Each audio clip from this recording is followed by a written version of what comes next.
Bismillahirrahmanirrahim. Assalamualaikum warahmatullahi wabarakatuh. Selamat siang dan salam sejahtera bagi kita semua. Om Swastiastu, Namo Buddhaya, salam kebajikan. Yang kami hormati Pak Kabid Humas Polda Metro Jaya, yang kami hormati Bapak Danpom Dam Jaya beserta tim penyidik dari Pemdam Jaya, yang saya hormati Kasubdit Penmas, Kasubdit Jatanras, Kasubdit Resmob beserta tim penyidik Ditreskrim Polda Metro Jaya, serta rekan-rekan media yang saya banggakan. Pada kesempatan yang baik ini, izinkanlah kami dari Direktorat Reserse Kriminal Umum Polda Metro Jaya akan merilis tentang pengungkapan kasus penculikan dan atau perampasan kemerdekaan seseorang yang mengakibatkan korban meninggal dunia sebagaimana dimaksud dalam pasal 328 dan atau 333 KUHP. Perlu kami sampaikan bahwa kasus ini berawal dari terjadinya kasus penculikan ataupun perampasan kemerdekaan terhadap seseorang yang mengakibatkan meninggal dunia, di mana kejadian tersebut berawal dari lokasi parkiran Lotemat Pasar Rebo di Jalan TB Simatupang, Kelurahan Susukan, Kecamatan Ciracas, Jakarta Timur. Bahwa peristiwa tersebut terjadi pada tanggal 20 Agustus 2025 sekira pukul 14.00. Yang selanjutnya, kasus tersebut dilaporkan oleh pelapor di Polres Metro Jakarta Timur. Perlu kami sampaikan bahwa identitas daripada korban yaitu dengan inisial MIP yang merupakan karyawan yang menjabat sebagai Kepala Cabang Pembantu BRI di Cempaka Putih, Jakarta Pusat. Adapun motif daripada para pelaku melakukan perbuatannya yaitu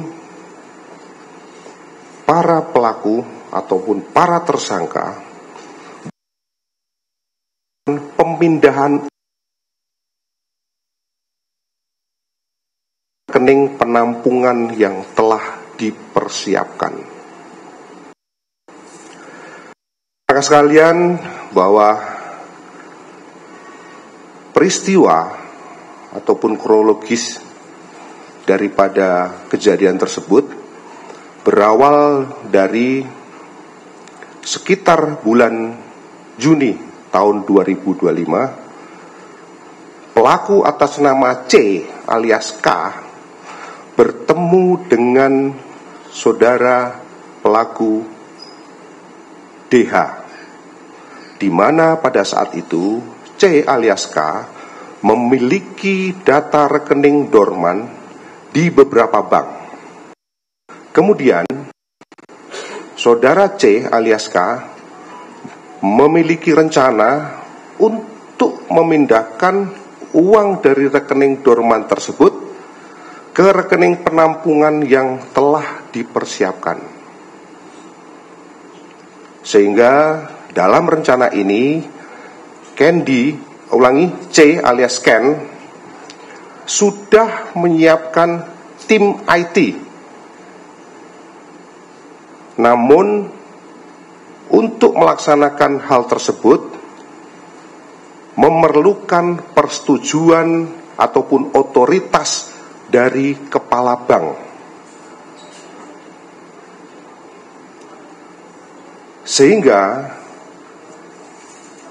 pelaku atas nama C alias K mengajak DH untuk mencari kepala cabang ataupun cabang pembantu yang bisa diajak bekerja sama dalam rangka pemindahan uang tersebut dari rekening dorman ke rekening yang telah dipersiapkan ataupun rekening penampungan. Kemudian pada tanggal 30 Juli 2025, C alias K bersama dengan pelaku atas nama DH dan AAM melakukan pertemuan. Hal tersebut dikarenakan C alias K memiliki informasi terkait data rekening dorman yang ada di Bank BRI. Kemudian C alias K menyampaikan karena upaya-upaya sebelumnya untuk mendekati kepala cabang tidak pernah berhasil, maka pekerjaan pergeseran dana tersebut akan berhasil apabila dilakukan dengan dua opsi ataupun dua metode. Opsi pertama, melakukan pemaksaan dengan kekerasan dan ancaman kekerasan. Setelah itu, korban akan dilepaskan.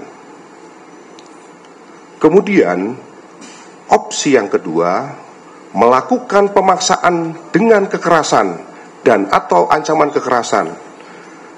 Dan apabila berhasil, maka korban akan dihilangkan atau dalam arti kata korban akan dibunuh. Selanjutnya, pada tanggal 31 Juli 2025, C alias K bersama dengan DW dan saudara AAM kembali melakukan pertemuan untuk membahas apakah akan dilaksanakan opsi 1 ataupun opsi 2. Kemudian pada tanggal 12 Agustus 2025, C alias K bersama dengan DH berkomunikasi melalui WhatsApp. Dan di dalam komunikasi tersebut mereka memutuskan untuk memilih opsi 1, yaitu melakukan pemaksaan dengan kekerasan ataupun ancaman kekerasan. Setelah itu korban dilepaskan. Pada tanggal 16 Agustus 2025, pelaku atas nama DH mengajak saudara JP, di mana pertemuannya dilaksanakan di salah satu tempat di sekitar kota wisata Cibubur, dan menanyakan apakah memiliki kenalan dari kelompok preman atau orang yang bisa membantu mereka dalam melaksanakan pekerjaan ini, boleh dari sipil ataupun boleh dari aparat. Selanjutnya, pada tanggal 17 Agustus 2025, sekitar pukul 09.00, pelaku atas nama JP menindaklanjuti permintaan saudara DH untuk mendatangi rumah saudara N. Setelah itu 00 di salah satu kafe di daerah kota wisata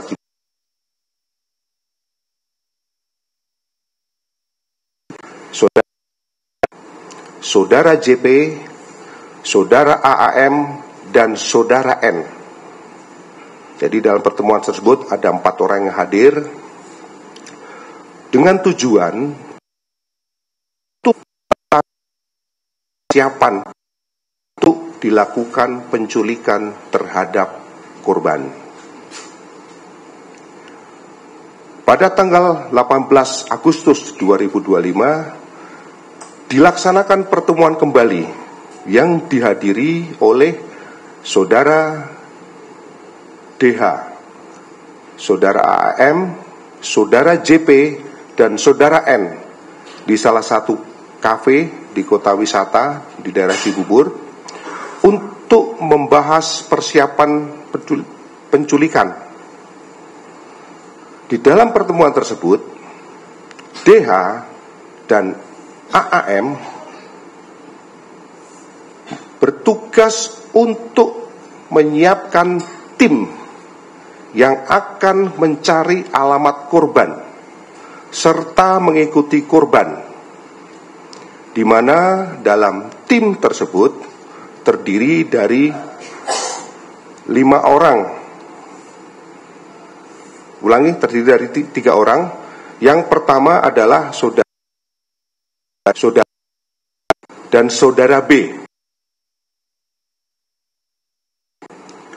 Kemudian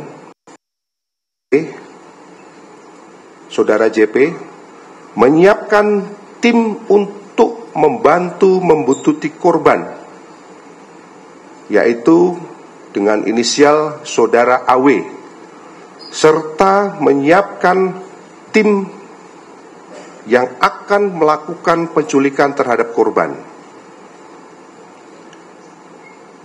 Setelah itu, saudara N menghubungi saudara FH yang bertugas ataupun yang disiapkan untuk tim yang akan melakukan penculikan terhadap korban. Kemudian pada tanggal 19 Agustus 2025 sekitar pukul 10.00 saudara F menghubungi saudara E dan mereka sepakat bertemu di seputar daerah di Cijantung. Tidak lama setelah itu, saudara E datang bersama saudara B, saudara R, dan saudara A. Kemudian, saudara F menunjukkan foto kepada tim saudara E, lalu memberitahukan untuk menjemput paksa orang tersebut dan mengantarkannya kepada tim yang dipersiapkan oleh saudara JP. Selain itu, tim yang memiliki tugas untuk membuntuti dan tim yang bertugas untuk melakukan penculikan terhadap korban, saudara D dan saudara AM dan saudara JP memiliki safe house, yang mana lokasi safe house tersebut diharapkan untuk bisa memaksa korban untuk melakukan kegiatan pemindahan dana.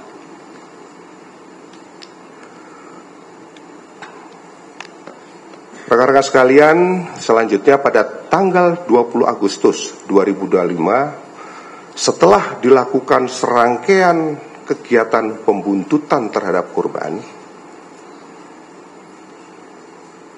kemudian pada saat sekitar pukul 15.30 waktu Indonesia bagian Barat, di parkiran Lotemat Pasar Rebo, Jakarta Timur, korban berhasil diculik oleh tim yang berisi pelaku saudara E, saudara R, saudara B, saudara R dan saudara A, di mana di dalam penculikan tersebut kelima orang pelaku menggunakan kendaraan Avanza warna putih. Ini yang terekam di CCTV, rekan-rekan sekalian. Dan selanjutnya, setelah berhasil melakukan penculikan, dibawa pergi untuk diserah terimakan kepada tim lain, yaitu tim yang berisi pelaku JP, pelaku N, pelaku atas nama U, dan pelaku D. Di mana di dalam serah terima tersebut, korban yang tadinya di Avanza warna putih digeser ke mobil Fortuner warna hitam. Saya pukul 20.00.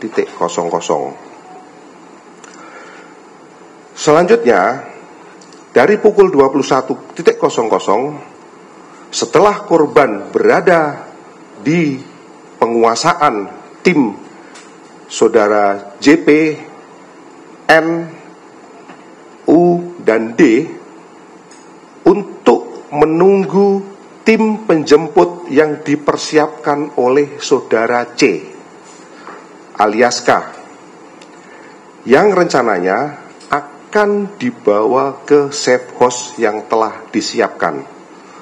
Karena tim penjemput tidak kunjung datang dan korban sudah dalam keadaan lemas. Akhirnya korban dibuang di daerah Serang Baru, Cikarang, dalam keadaan kondisi kaki maupun tangan masih terikat dan mulut dalam kondisi terlakban atau dilakban. Selanjutnya pada tanggal 21 Agustus 2025 sekitar pukul 05.30,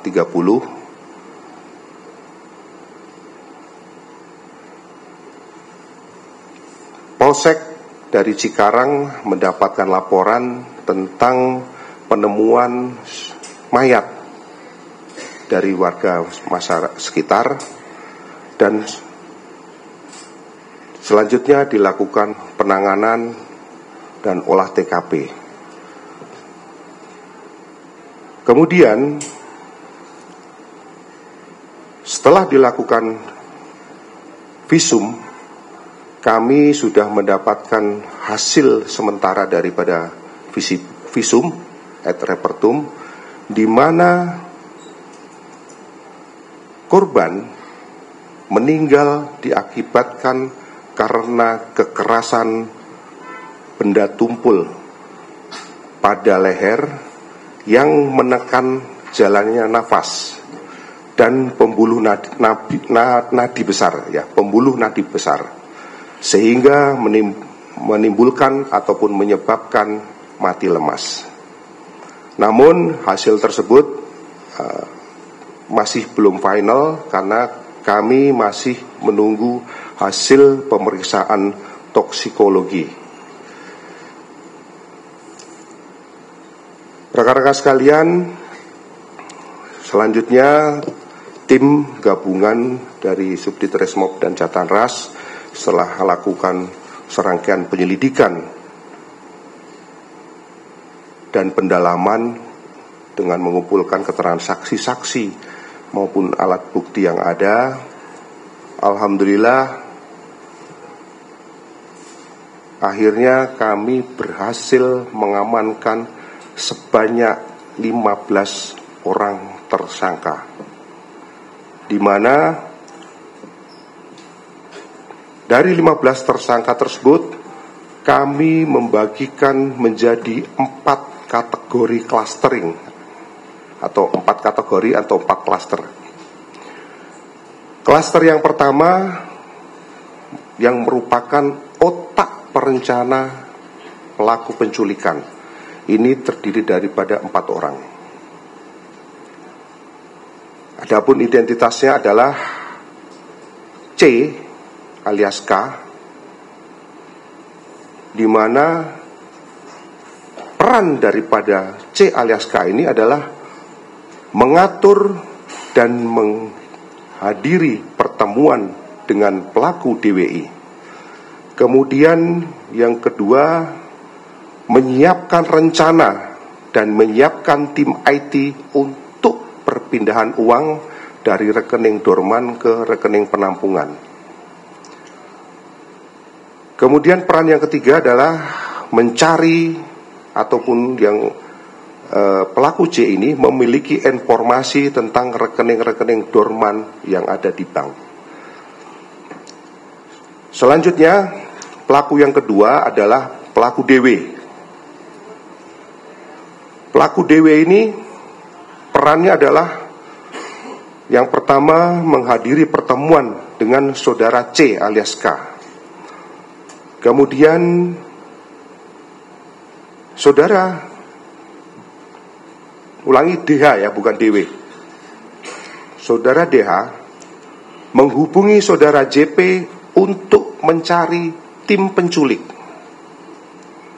Kemudian yang berikutnya, menyiapkan tim yang bertugas untuk membuntuti korban. Kemudian yang berikutnya lagi, saudara DH yang merencanakan penculikan terhadap korban. Kemudian yang berikutnya lagi, memberikan uang sebesar 60 juta kepada JP untuk operasional daripada penculikan.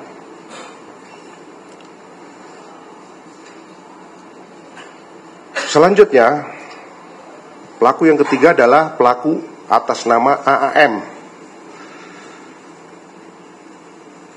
Ini berperan untuk menghadiri pertemuan bersama saudara C alias K dan saudara DWI. Ulangi, saudara DH. Kemudian AAM juga merencanakan penculikan terhadap korban dan menyiapkan tim yang bertugas untuk membungkuti korban.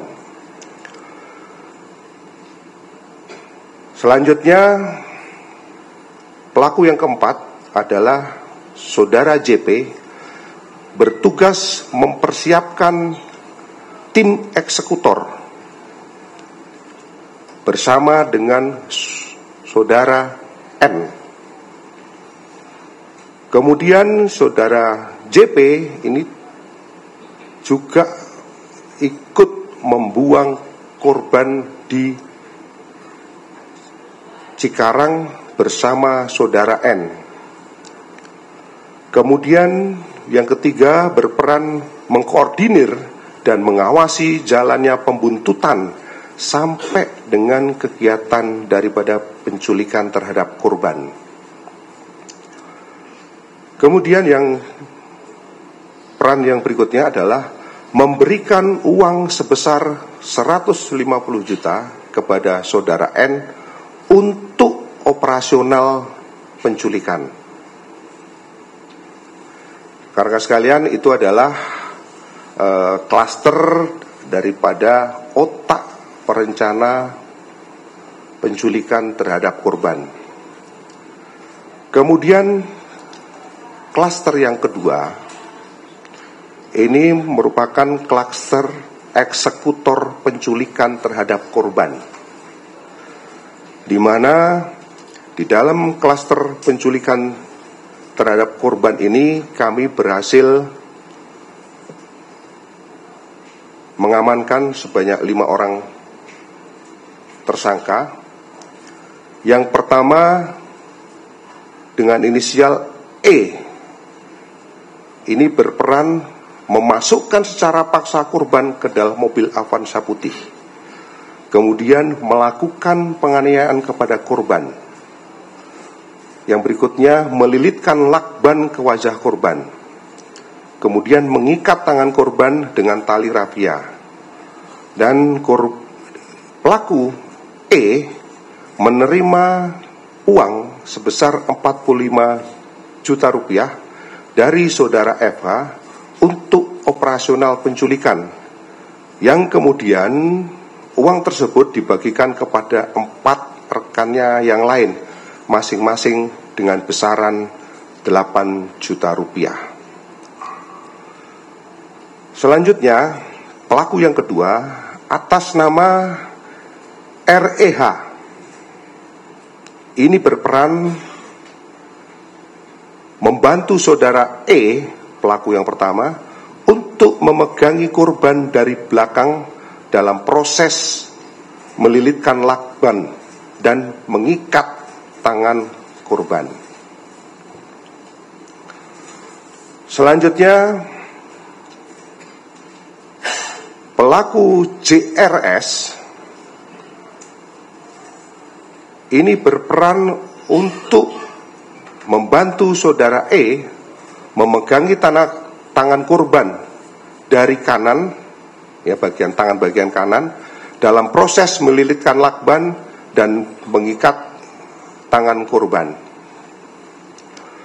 Selanjutnya, pelaku atas nama AT ini berperan membantu saudara E untuk memasukkan korban secara paksa ke dalam mobil Avanza putih. Kemudian membantu saudara E memegangi korban dari kiri dalam proses ketika dilakukan lilit lakban dan pengikatan tangan korban. Sedangkan pelaku yang kelima adalah pelaku EWB. Ini merupakan driver daripada mobil Avanza pada saat terjadi penculikan. Kemudian di klaster ini ada terlibatan oknum TNI. Nanti untuk lebih jelas akan disampaikan oleh Danpom Jaya, baik identitas maupun.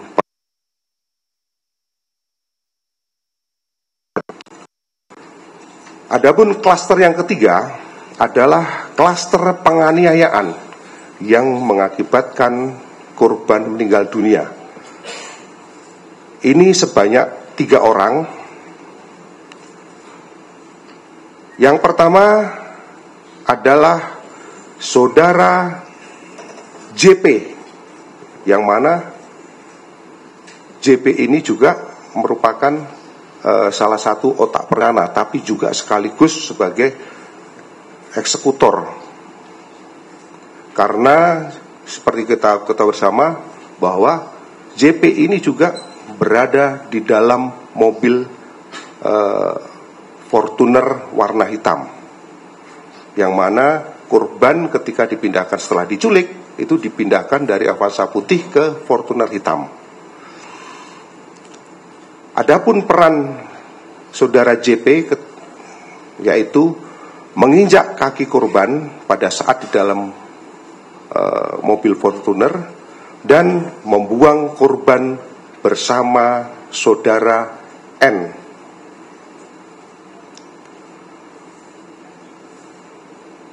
Tersangka yang kedua adalah saudara MU. Ini merupakan sopir ataupun driver yang mengendarai mobil Fortuner yang digunakan untuk membawa korban dari Kemayoran sampai dengan lokasi pembuangan di daerah Bekasi. Kemudian yang ketiga adalah saudara DSD. Ini merupakan driver juga yang tadi bergantian dengan saudara MU. Jadi ini driver Fortuner karena bergantian. Jadi pada saat di dalam mobil tersebut, karena terjadi penganiayaan, si MU ini nggak kuat pada saat nyupir karena sedikit oleng, sehingga digantikan oleh saudara DS.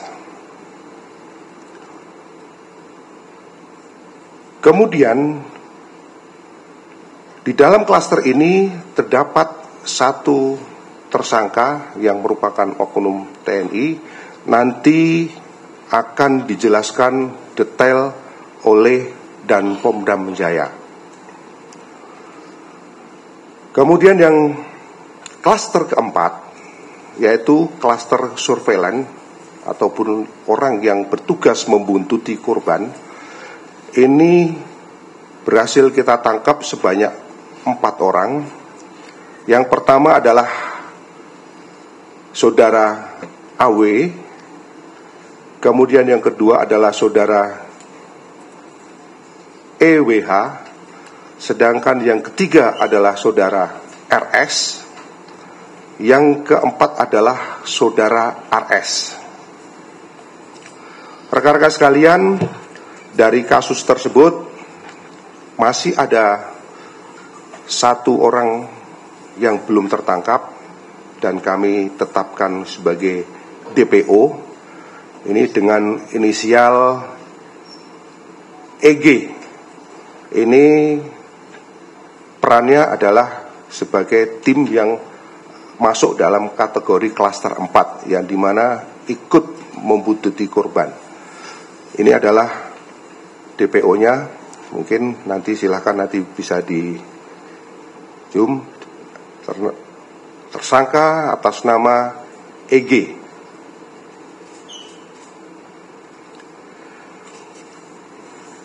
Rekan-rekan sekalian,